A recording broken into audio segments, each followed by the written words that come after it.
Hello सबको, good evening. कैसे हैं?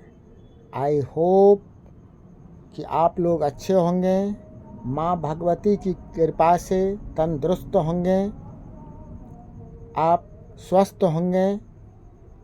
आप जो 10th का एग्ज़ाम दे कर के बैठे हुए हैं, 11th का इंतज़ार कर रहे हैं, आज ऐसे छात्राओं या जो 11th में पढ़ रहे हैं, 12th में जाने का इंतज़ार है, ऐसे छात्र एवं छात्राओं के लिए आज का क्लास बहुत ही महत्वपूर्ण होने वाला है, क्योंकि आज आप लोगों के लिए हम इंग्लिश ग्रामर में वर्ब लेकर के आए हैं। आज का मुख्य टॉपिक वर्ब है। आज हम लोग वर्ब के बारे में जानेंगे, वर्ब के भेद को जानेंगे, काइंड्स ऑफ वर्ब और वर्ब्स का रूप, ये सभी कुछ जानेंगे आज के क्लास में। तो आप लोग इस Krishna tuition centre Birpur YouTube channel को जो अभी तक सब्सक्राइब नहीं किए हैं, उनसे आग्रह कि आप लोग ज़रूर सब्सक्राइब कर लीजिए, क्योंकि आप यदि एक एक सब्सक्राइब करते हैं तो आपका चैनल बड़ा होगा, अपना परिवार बढ़ेगा और हमारा मनोबल ऊंचा होगा। इसीलिए जो अभी तक सब्सक्राइब नहीं किए हैं, इस चैनल को ज़रूर सब्सक्राइब कर लीजिए, बेल आइकन के घंटी को दबा दीजिए और क्लास को लाइक कीजिए, अपने दोस्तों के बीच में शेयर भी कीजिए। आज का यह क्लास वर्ब बहुत ही महत्वपूर्ण है, जो 9th 10th 11th 12th के सभी छात्र छात्राओं के लिए, चाहे बिहार बोर्ड हो या अदर बोर्ड हो, उन सभी छात्राओं के लिए महत्वपूर्ण है। जो ये 2026 में एग्ज़ाम दीजिएगा या 27 में एग्ज़ाम दीजिएगा, उन सबों के लिए यह वर्ब महत्वपूर्ण है। तो इस वीडियो में हम सीखेंगे, वर्ब के बारे में पूरी जानकारी लेंगे और साथ में वर्ब के टाइप्स, वर्ब के प्रकार को उदाहरण के साथ आसान ट्रिक्स में, नियम में हम लोग जानेंगे। पिछले क्लास में हम लोग पढ़े थे, पिछले क्लास में हम लोग यूज ऑफ देयर के बारे में जाने थे, पढ़े थे। तो आज वर्ब के बारे में जानेंगे। जो वर्ब क्या है, वर्ब का क्या डिफिनेशन है, क्या परिभाषा है। तो सीधी सी बात, यह वर्ब मीन्स क्रिया होता है। जो क्रिया किसी काम को करना या होना जाना जाता है, जिससे किसी काम का करना होना जाना जाता है, उसे क्रिया कहा जाता है। नहीं, या a verb is a word that experiences an action और स्टेट और अनदर ऑसिलेंस। या वर्ब वह शब्द है जो कार्य को या अवस्था को या किसी घटना को बताता है, उसे ही वर्ब कहा जाता है, उसे ही हम क्रिया कहते हैं। Sentence, in sentences verbs are used in two forms: infinitive verbs, finitive verbs and non-finitive verbs। जो यूज के आधार पर वाक्य में प्रयोग के आधार पर वर्ब को दो भागों में बांटा गया है, फिनिटिव और इन्फिनिटिव या नॉन फिनिटिव वर्ब्स। ये क्या कहे, फिर से समझिए। जो वर्ब्स को सेंटेंस में यूज के आधार पर दो भागों में बांटा गया है, फिनिटिव वर्ब और इन्फिनिटिव वर्ब्स या नॉन फिनिटिव वर्ब्स। नहीं, ये नॉन फिनिटिव वर्ब्स कहा जाता है a verb which follows the number and tense of its subject in sentence. अर्थात जहाँ पर वाक्य में सब्जेक्ट, नंबर और टेंस के आधार पर वर्ब का फॉर्म बदलता है, वर्ब का रूप बदल जाता है सब्जेक्ट के आधार पर या नंबर के आधार पर या टेंस के आधार पर, जो बदल जाता है उसे ही फिनिटिव वर्ब्स कहा जाता है। जैसे देखिए, हम लिखते हैं गणेश प्लेज टेनिस। क्या लिखे है? Ganesh plays tennis. Ganesh tennis खेलता है। तो यहाँ पर प्ले मीन्स खेलना, लेकिन यहाँ पर क्या कहें, जो प्लेज आ गया, एस लगा हुआ है, तो टेंस के आधार पर यहाँ वर्ब बदल गया। दे प्ले क्रिकेट, यहाँ भी क्या है, प्ले आया है, वह वर्ब का रूप बदला हुआ है। हैरी प्लेड क्रिकेट, यहाँ तो ये तीनों सिंपल रूप में भी है, प्रेजेंट रूप में भी है, V1 रूप में, V3 रूप में, V4 के रूप में भी है। नहीं, तो ये जो टेंस के आधार पर या सब्जेक्ट के अनुसार जब वर्ब का रूप बदल जाता है, ये याद रखिए। जब सेंटेंस में किसी भी सेंटेंस में वर्ब के सब्जेक्ट के अनुसार या टेंस के अनुसार या नंबर के अनुसार वर्ब्स का रूप बदल जाता है, तो उसे कहेंगे फिनिटिव वर्ब। आ गया? क्लियर? अब दूसरा है नॉन फिनिटिव या इन्फिनिटिव वर्ब। ये कहा जाता है a verb which does not follow the number and tense of its subject. मतलब वाक्य में सब्जेक्ट, वहाँ पर क्या कहे, जो सब्जेक्ट, नंबर और टेंस के हिसाब से वर्ब का रूप बदल जाता है।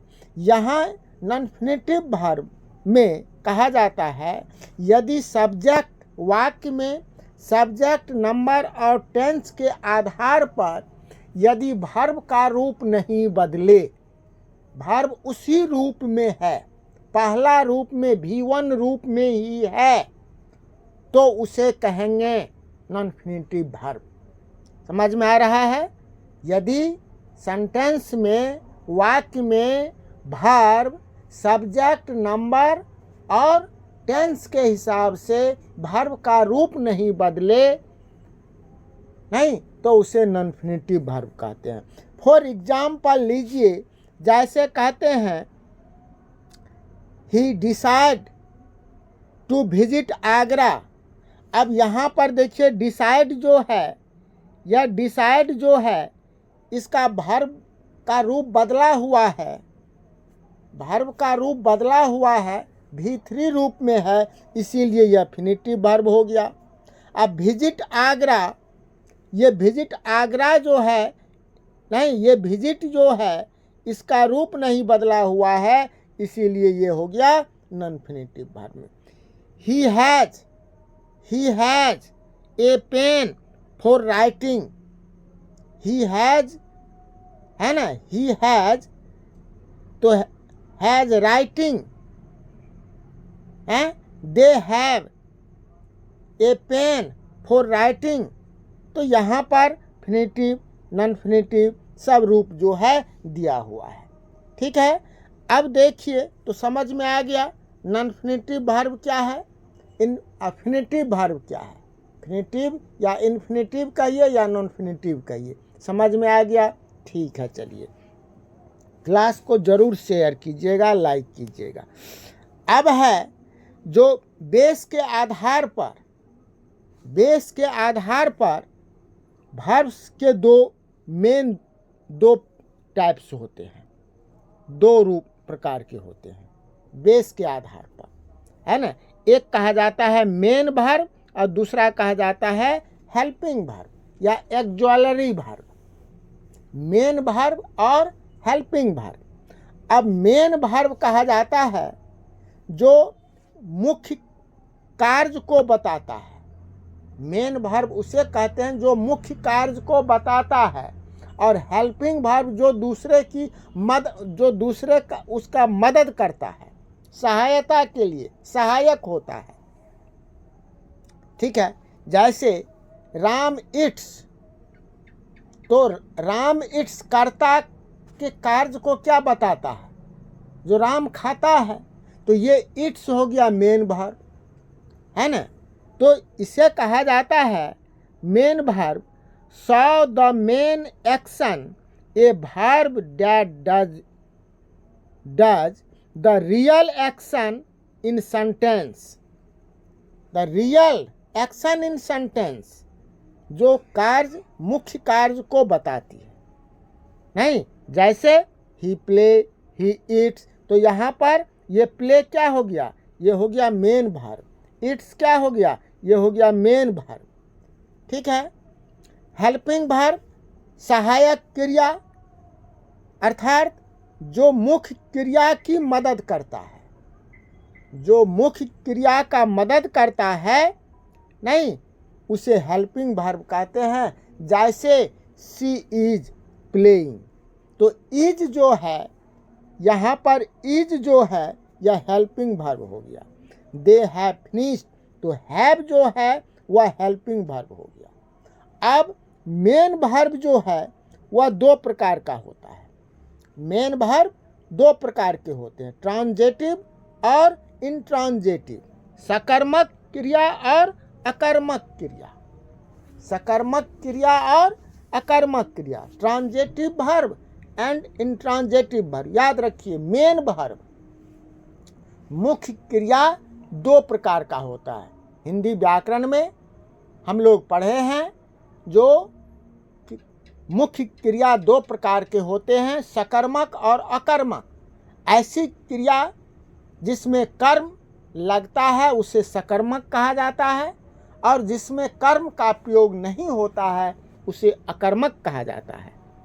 तो इसी तरह से इंग्लिश ग्रामर में भी main verb, there are two kinds of main verb, those are transitive verbs, intransitive verbs. नहीं, transitive verbs are verbs which passes over its action from the doer और सब्जेक्ट एंड ऑब्जेक्ट और receiver. नहीं, तो या ये कह सकते हैं जो a verb which carries the action of a subject and applies it to an object. ठीक है, जो जैसे एग्जाम्पल लीजिए, द गर्ल रोट, ठीक है, ए लेटर। अब यहाँ पर यह राइट का ये रूप है, रोट ए लेटर, तो ए लेटर क्या हो गया, ए लेटर जो है या लेटर पत्र जो है ऑब्जेक्ट हो गया। तो इसीलिए यह वर्ब जो रोट है, नहीं, यह ट्रांजेटिव वर्ब हुआ। क्या हो गया, transitive verb. She was playing cricket, यहाँ क्रिकेट जो है या ऑब्जेक्ट है, इसीलिए प्लेइंग जो है वह ट्रांजेटिव वर्ब हो गया। जिसके साथ ऑब्जेक्ट जरूर होता है, याद रखिएगा। जिसके साथ सकर्मक क्रिया कहते हैं, ट्रांजिटिव वर्ब सकर्मक क्रिया जिसके साथ सकर्मक मतलब कर्म के साथ। तो यहाँ पर क्रिकेट या लेटर ये क्या है, कर्म है, ऑब्जेक्ट है ना। तो अर्थात ऐसे वाक्य में, सकर्मक क्रिया के वाक्य में क्या होता है, subject plus verb plus object, ये याद रखिए, subject plus verb plus object, है ना। अर्थात सकर्मक क्रिया के साथ ऑब्जेक्ट जरूर रहता है, ठीक है। दूसरा होता है इंट्रांजिटिव वर्ब, जो इसमें क्या होता है कि वर्ब के साथ जो है, वर्ब के साथ ऑब्जेक्ट नहीं लगा रहता है, सीधी सी बात है, इसमें ऑब्जेक्ट नहीं रहता है ना। ऑब्जेक्ट इसमें है a verb which denotes an action which does not over and object to over to an object, जो जिस वाक्य के साथ, जिस क्रिया के साथ ऑब्जेक्ट नहीं रहता है, हैं, अर्थात ये याद रखिए, जो इंट्रांजिटिव वर्ब्स में अकर्मक क्रिया में सेंटेंस के साथ, सेंटेंस में वर्ब के साथ ऑब्जेक्ट नहीं रहता है। जैसे ही रन्स नहीं, यहाँ क्या है, सब्जेक्ट है और वर्ब्स है, तो इसमें क्या होता है, subject plus verbs, subject plus verb, बस यही हो गया। अब ये वर्ब्स के रूप होते हैं टेंस में। जैसे हम लोग जब टेंस का क्लास करेंगे, टेंस के बारे में पढ़ेंगे, तो उसमें देखिएगा जो वर्ब्स के रूप होते हैं, V1 अर्थात प्रेजेंट रूप, दूसरा होता है पास्ट रूप, तीसरा पार्टिसिपल रूप, चौथा जिस वर्ब्स के साथ एस या ईएस, प्रेजेंट सिंपल और इम्परफेक्ट रूप, पांचवा रूप। तो अभी हम लोग ये तीन रूप को जानते हैं, जो वर्ब्स के तीन रूप कुछ, जैसे फॉल है ना, है फेल, फेलॉन, इस तरह से लाई, लाइड, लाइड, ले, लाई, ले, लाइन, हैं, ये इस तरह से जो वर्ब्स के कुछ रूप हैं, जैसे rise, rose, risen, fly, flew, flown, flow, flowed, flowed, hang, hang, hang, ठीक है, laugh, laughed, laughed, play, played, played, इस तरह से बहुत सारे जो है वर्ब्स के रूप हम यहाँ पर दिए हैं। आप लोग इससे जो है वॉक, वॉक्ड, रिंग, रेंग, रंग, गो, वेंट, गॉन, कम, कैम, कम, रीड, रेड, रेड, है ना, इस तरह से सभी वर्ब को आप लोग नोट कर लीजिएगा, ये रूप को, और इस वर्ब्स को याद नोट करके कंप्लीट कर लीजिएगा, ताकि आपको कभी भी ये वर्ब्स के बारे में कोई दिक्कत न हो। आशा करते हैं कि आप लोग इसे ज़रूर नोट करके कंप्लीट कर लीजिएगा, और इस चैनल को पुनः फिर एक बार, जो अभी तक सब्सक्राइब नहीं किए हैं, ये कृष्णा ट्यूशन सेंटर बीरपुर, ये याद रखिए, Krishna tuition centre Birpur YouTube channel को जो अभी तक सब्सक्राइब नहीं किए हैं, निश्चित सब्सक्राइब कीजिएगा, और इस क्लास के बारे में एक बार ज़रूर कमेंट कीजिएगा कि आज का क्लास कैसा रहा है, और लाइक शेयर ज़रूर कीजिएगा। इसी आशा के साथ आप तमाम छात्र छात्राओं को बहुत बहुत धन्यवाद। फिर मिलते हैं नेक्स्ट क्लास में दूसरा टॉपिक लेकर, तब तक नमस्कार, जय हिंद।